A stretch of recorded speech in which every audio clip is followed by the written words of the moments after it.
tackling the biggest workforce challenges with cutting-edge technology, giving you the tools to hire smarter, faster, and better. This is Workforce Insider by Indeed Flex. Have you ever wondered how companies prepare to staff massive trade shows across the country, often at a moment's notice? Today's episode takes us behind the scenes with one of the leaders in that world, CORT. You'll hear how they manage their workforce across high-pressure, high-volume event schedules and how they've adapted to stay flexible, scalable, and strategic under all of that pressure. Whether you're in events, logistics, or operations, this episode is packed with insight on navigating workforce chaos in a fast-moving industry. Joining us today is Dan Timpleman of CORT. He is the Vice President of Operations and Asset Management over at CORT. And so, Dan, thank you so much for joining us today. Really appreciate the time. Yeah, good morning, guys. Thank you so much for having me. It's an incredible opportunity to sit here and talk about something I'm so passionate about around the labor force and the changes that we're seeing in the industry. I love when Sarah and I have an opportunity to talk to a fellow workforce insider nerd like you. So this will be a fun conversation. I guess to get started, Dan, would you mind maybe giving us a little bit of background of yourself, your history and your career, and what led you to CORT? Yeah, absolutely. So I have an odd story, actually. So I started in operations when I was 16 years old in warehouse operations, and I've never left. So I have literally worked in warehousing, distribution, been managing labor. I've been in a management role since I was 2 weeks into my first job at 16 years old, and I've never looked back. And so I've had the opportunity, great opportunity to work in LTL. I've worked in 3PL. I've worked in long haul. There's been a significant amount of opportunity that I've had, different clients I've worked with. It ended up leading me to CORT through furniture. I worked for Ashley Furniture for about 9 years, and CORT reached out and said, hey, we have this great opportunity in this new industry, new to me industry, the trade show and event industry. Would you be interested? I was just looking for a little something different, a little new challenge. And I will tell you, this has been a significant challenge, but my gosh, is it a fun one. This industry is so fun. Quick question on this, because I know Sarah has some questions around kind of specifically what you're doing at CORT, but maybe to start it off and give some context, everyone, if you think about your past history in LTL, 3PL, warehousing, and then you compare to like where you were at Ashley, which one is, if you look at CORT and kind of what you do specifically at CORT on the event side, where do you see more similarities on the furniture Ashley side or on that more 3PL, warehousing, LTL part of it? Yeah, so really, it's very different, actually. The labor is still very, very important. You still use flex labor in different peak seasons, but the peak seasons are far different in an LTL environment, in an Ashley Furniture environment, as opposed to CORT. CORT has very, very high flex and volume. We go from almost no volume to super high volume at two different times during the year. And so it requires a completely different approach when it comes to labor management. So Dan, let's kick things off with some context. So can you tell us a bit about CORT, the kind of work your division handles in the trade show and event world? And similarly, you just mentioned obviously about peak seasons and quieter periods. Like, I'm super excited to understand what that looks like. Can you share a little bit more?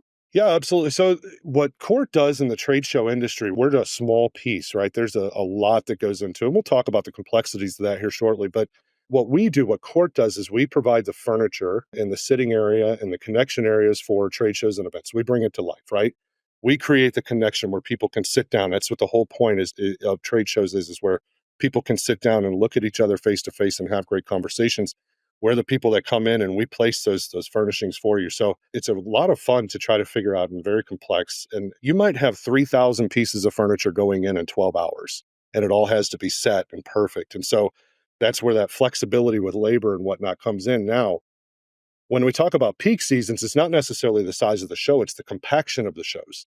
So generally, the trade show season, there's a trade show and event season that happens in the spring and that happens in the fall. And about 70% of all trade shows and events are going to happen within June and May and September and October.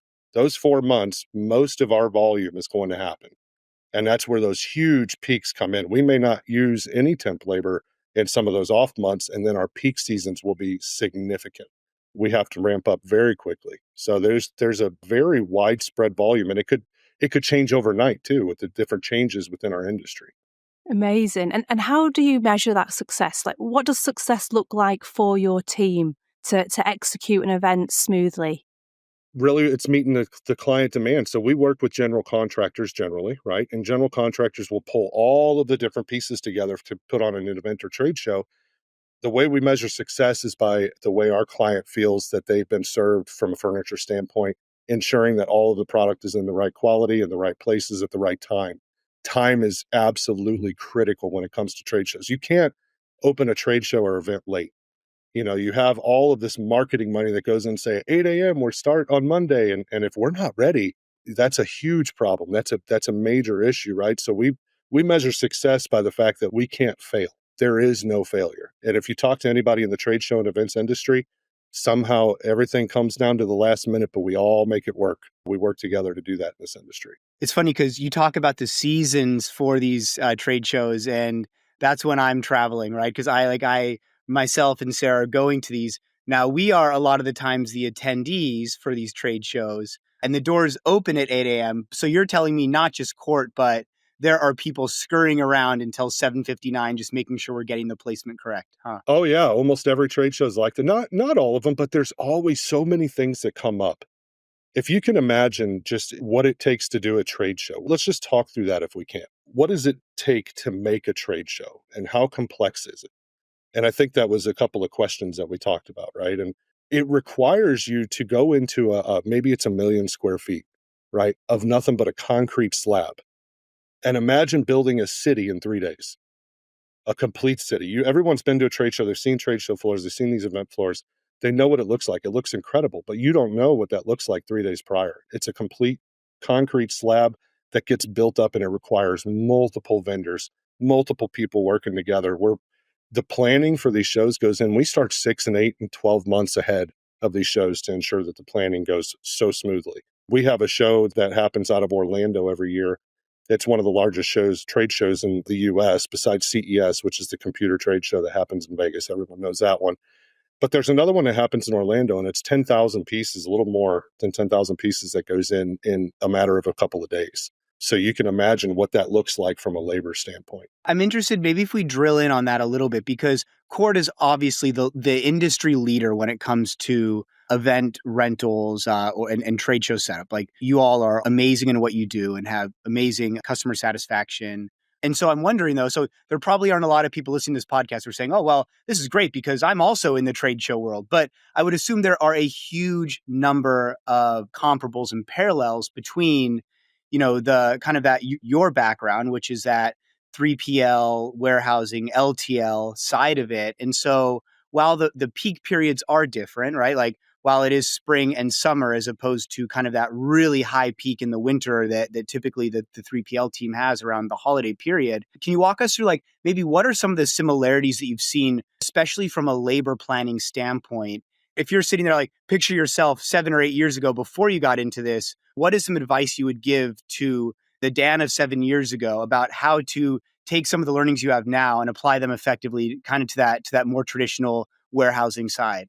I think the one thing that I know that I would do is similar to what we did at Court, was consolidating down the temp staffing agencies. It is a real challenge to manage multiple staffing agencies with any sort of effectiveness. And that's where Indeed really shines. And if I could go back 6 or 7 years and tell myself a piece of information that's going to change, the direction that I go dramatically, I would say I would immediately go to an MSP.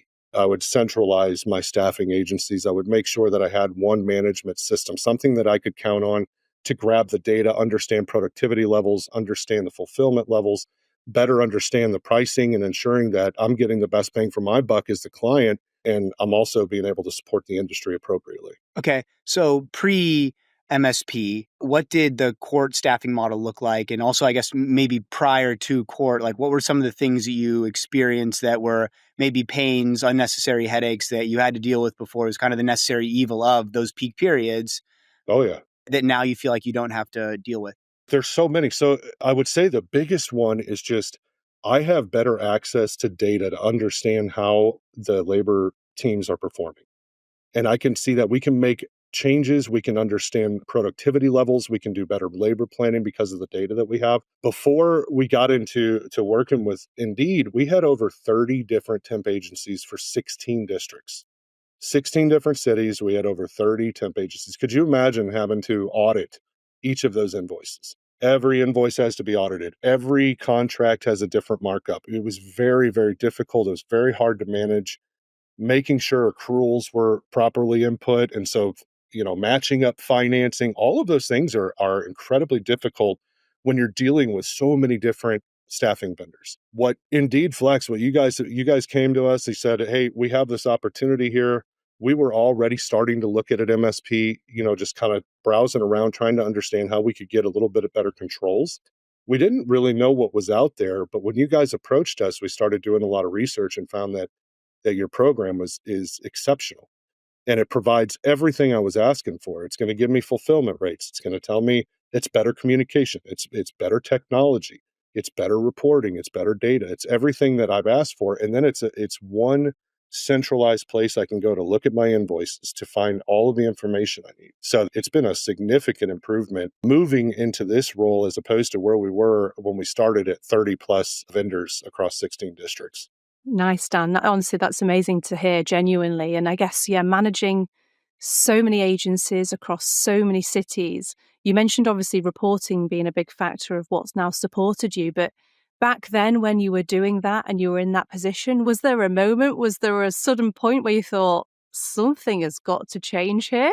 Tell us the story. Well, I'll tell you the story. It's interesting because I was actually with one of my colleagues and we were having some discussion over a temp agreement. And I said, well, just let me read the agreement. And I start looking through it and I see the markup rates. And I was just floored. Like, how are we using? Why? So when we started having some discussions, there were a couple of team members that we were converting over to full time. They were really solid temp workers through this agency. It would have been less expensive long term for us, right? And they were great people. We want to give them an opportunity, but we went to transfer them over, and unfortunately, they didn't make it through our normal processes, right? And that's when we knew we had compliance issues potentially as well. And so that right there was a trigger for me. We can't do this. There's certainly a new presidential administration that is very focused on illegal immigration, right? And so I-9 verification became very important to us because without it, obviously you can put yourself in a significant risk as an organization and even serving your customers. And then on top of that, background checks and those things, the compliance and regulation side of it really caused me to pause and say, we got to relook at this and figure out a new path. This isn't going to work for us. It reminds me, and tell me if I'm right here, reminds me of a Jeff Bezos quote from Amazon where he says, only do things that make your beer taste better. So what that means is you should focus in your business on the competencies that you have. Put your customer first and focus on things that is going to drive the customer experience, whether the customer is the trade show or the people that are attending the trade show. And management of compliance of the agencies, the invoicing, all of that, that doesn't ultimately make your beer taste better. It's a necessary part of running a business, but doesn't actually drive the end outcome or result or satisfaction of your clients and your customers. There's the side of it for you that is, you and your team and maybe your directors and the regional leads. But I'm interested to know, Dan, how has this happened and how has this change management been approached at the site level? Because with so many different sites and so many different locations and such high swings in demand, I'm sure that it was probably a little bit of change management for the sites as well. And so I'd love to know a little bit of that, because probably a lot of people that are listening, when you think about MSPs or driving a more centralized staffing model, what a lot of the time ends up happening is operations, procurement, HR, talent acquisition all get into a room and they say, this is great, I love it, let's do it. But a lot of the times there are really two critical people that are missing. And number one is your own operations team, the feet on the ground, the Dans of 7 years ago, right? And then the other part that's missing is the agencies and making sure the agencies are getting what they need out of it. So would love to know a little bit about what was the journey you went on with your own operations team to get them on board? Yeah, it was, I think what was most important, obviously operators, anyone that knows an operator, they are black and white. Change is hard, right? Process changes are difficult. Change management in an operation is difficult. The implementation, because in operations, you do things the same way over and over to become proficient and excellent at it, right? It's a different mindset than like sales or anything else. And so these guys have trained their minds, their body, everything to be habitual. And so when you introduce change, such as we did here, I'll tell you, it was not the easiest thing to do. But luckily we had you guys. Your guys' team was incredible with that implementation because the amount of training that went into it was significant, right? There was a lot of training that went into it. We did a really good job of outlining the why as to why we were implementing this to get the team to buy into it. But that change, as you guys know, man, anytime someone has to do something different or you introduce a new technology to someone that's been doing something the same way for 20 years, that's a whole different type of approach that you have to take. And I think you guys, honestly, I couldn't thank you enough for the efforts that you and your team have put in to help support our team in the training side of it, getting them up to speed and helping them understand how it's going to benefit them in the long run. They've been great. They've acclimated to it. It took a little bit of time, but they've acclimated. Now they're all in with that situation. I think it's interesting too. You said something about Jeff Bezos, and you mentioned, if it doesn't make your beer taste better, don't do it, right? Or don't focus on that. And you're exactly right. I'm an operator. I have a huge passion for labor. I'm not an agreement, compliance, and regulation guy. I'm not, a fulfillment rate guy. I'm not that guy. So why not let the professionals do that? Right? We handed it over. You guys took a hold of it, took the reins and helped us implement this thing. And it's been a significant improvement across the board. It's been so much easier.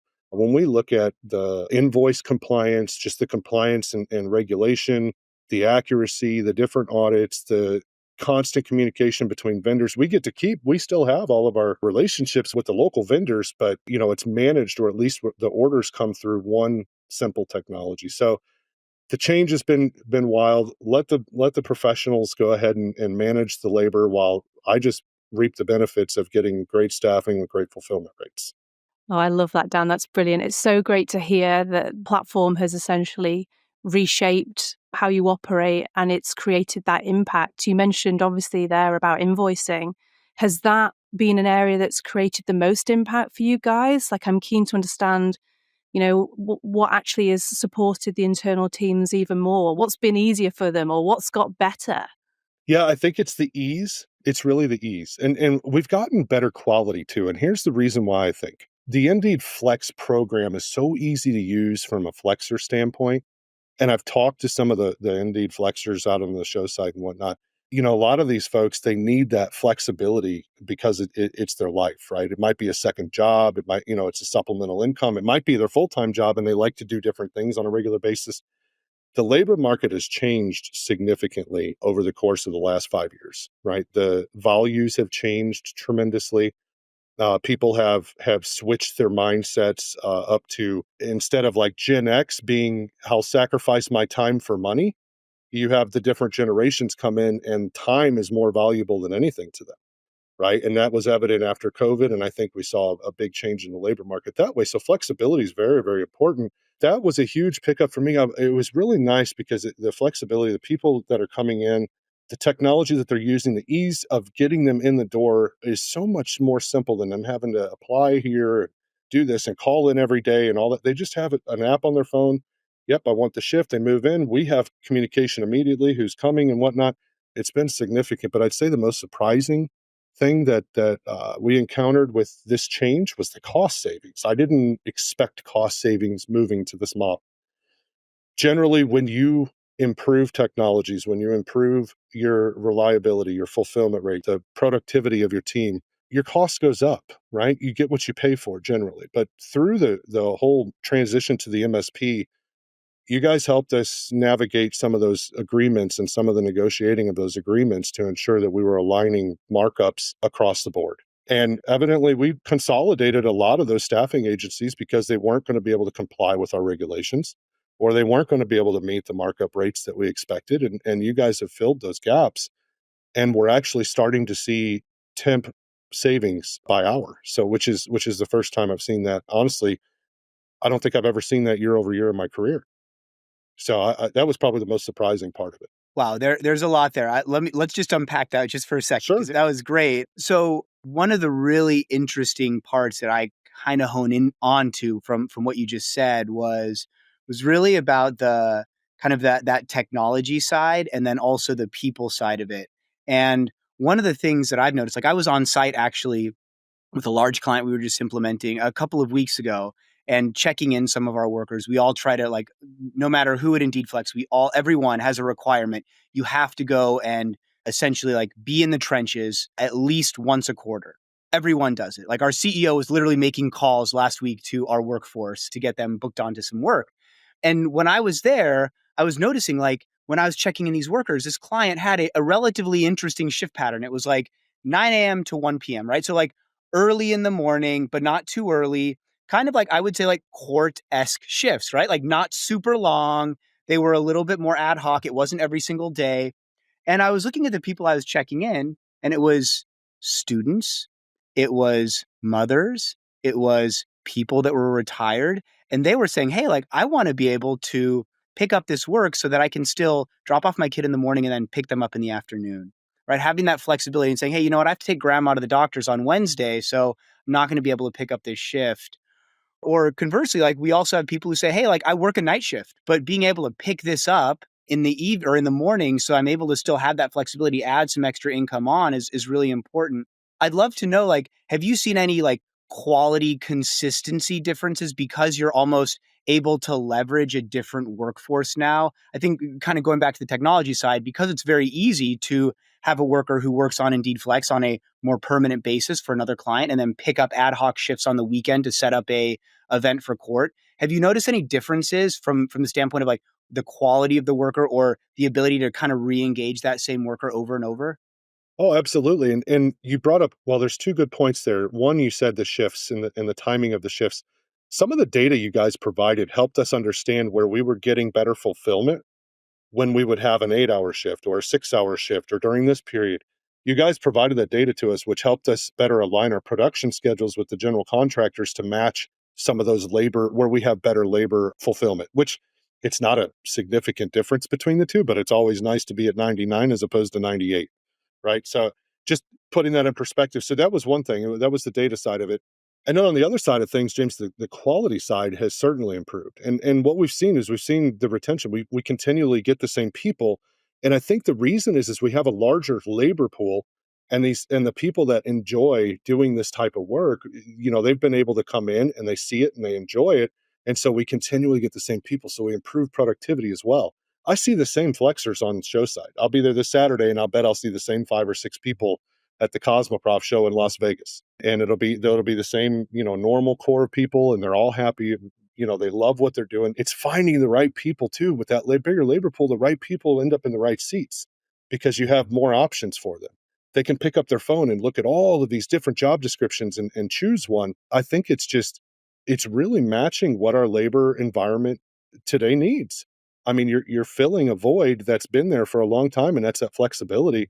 And it's producing on the other end with better quality, better service on time, better reliability, better compliance. It's all of those things are starting to pick up, and it's been a significant improvement. I know Sarah has a couple more questions, but since I've been working with you and your team, it has been like one of the things that really sticks out for me that was interesting was because you had mentioned about the shifts and making those recommendations. I think that's like one of the things that we really love about working with Court is the fact that you are good partners. Like you take it on. And I think when you have like, there's a component of radical candor you have to have. Like you need to be able to pick up the phone and say, hey, Indeed Flex, you messed up here. And we need to be able to pick up the phone and say, hey, Dan, there's some opportunities for improvement. And so to your point of being able to say, which we did was, hey, you know what? If you look at your shift patterns, when you have a 4-hour shift, you're going to have A, lower fulfillment, and B, you're going to have a higher turnover rate and less consistency of the worker. Whereas if you extend it 5, 6 hours or whatever, then all of a sudden you've got higher fulfillment and a lower no-show rate.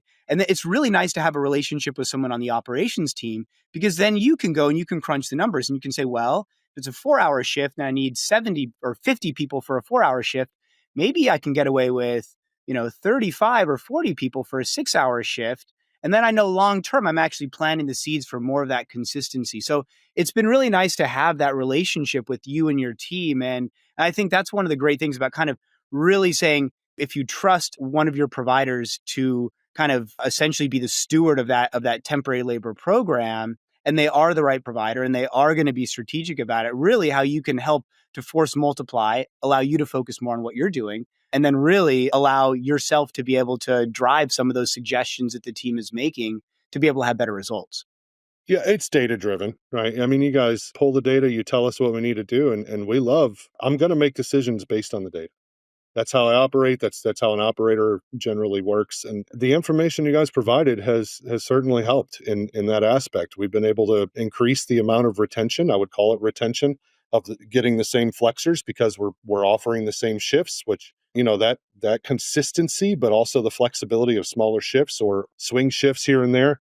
It's helping everyone. It's helping the workforce, but it's also helping me. It's helping my clients and customers, and it's also creating some cost savings, which is being passed online as well. Wonderful. So, Dan, I'd love to just shift to the future focus, Sure. if I may. So, tell us a bit more about what's next for your workforce strategy, especially as the events world continues to evolve. I'd love to know, are you looking at any new automations or smarter planning or new technologies even? Absolutely. And so, with the data that we're actually able to extract from Indeed Flex, we are in the process of working on building profit and loss statements by trade show, by event, and getting a new level of understanding of the profitability of CORT, but also how well are we serving our customers. So, the data is helping us build a labor productivity tool. It's also going to help with staffing planning. We didn't have this data before, not in one place where we could get it and extract it.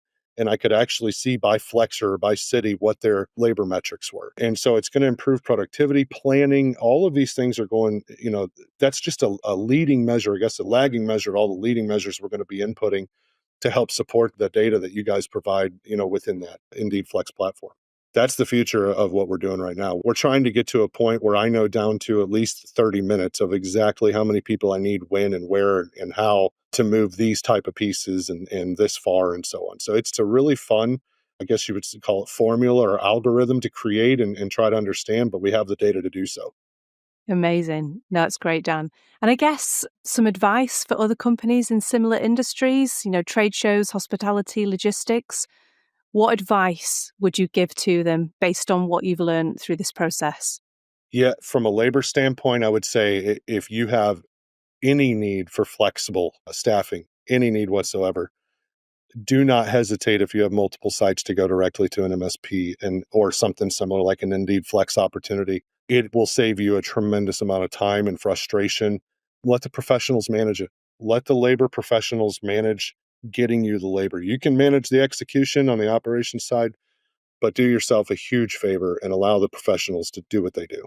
Fantastic. No, thanks, Dan. James, do we have time for a quick lightning round? Sure, let's do it. Go for it. Okay, so Dan, couple of quick fire questions here. All You've right. got one word. So one word to describe staffing. So your most surprising win. I said it before, but it'd be cost savings for sure. I had no idea we would see that. I honestly thought we would spend more. Okay, amazing. One thing you'd never go back to. Multiple staffing vendors. It will never happen again. I will centralize my career. I will never do this again. If I ever leave court, I hope I never do. I hope I'm here forever and I hope they never close the doors on me. But if they ever do, the next company I end up at, there will be one of the first things I look at is centralizing staffing. It has been a lifesaver, something I no longer have to look at. Okay. A secret to keeping great workers engaged. Connection. It's 100% connection. I don't I walk like through that. I love my team. You have to genuinely love your team. If you don't, you're never going to get what you want out of them. You're never going to get what you deserve out of them. You have to genuinely care about your team. And I go out and I connect with I love it. I love walking out. I mean, I'm a hugger. So I'll go out and give the guys hugs, and hey, what's going on? How's the family? That kind of stuff. You have to have the connection. If you don't, and it doesn't matter if you can't separate a temp labor associate from your full-time associate. They're just as important. It doesn't matter that they work directly for your company. They're an extension of you. You have to have that connection with them too. Those regular flexors, I know all their names. I go shake their hands when I see them. I love those people. And I'd say if you're going to be successful and you're going to have a great staff and retention, you have to be able to connect and have a connection with your team. I love that, Dan. I couldn't agree any more. And final question. One word to describe the future of your workforce. Efficient is what I would say. Efficient. Well, Dan, thanks so much for joining us today. Your story is a great reminder that complexity can be managed and even turned into a competitive advantage with the right approach. Yeah, and I think your journey really shows that the workforce transformation isn't just possible. It's really necessary in industries where timing, quality, flexibility, last minute pivots are super critical. Thanks so much for joining us, Dan. Guys, thank you so much. I really, really, truly appreciate your partnership and the continued partnership that you guys provide and the services. Can't say enough about Indeed. Thank you so much for having me today. Amazing. Thanks, Dan. Well, thanks for tuning in to Workforce Insider. I'm Sarah Peck. And I'm James Terry. See you next time where we'll explore more stories about how companies are rewriting the rules of workforce management. And until then, ask yourself, are you planning for your future workforce or just reacting to it?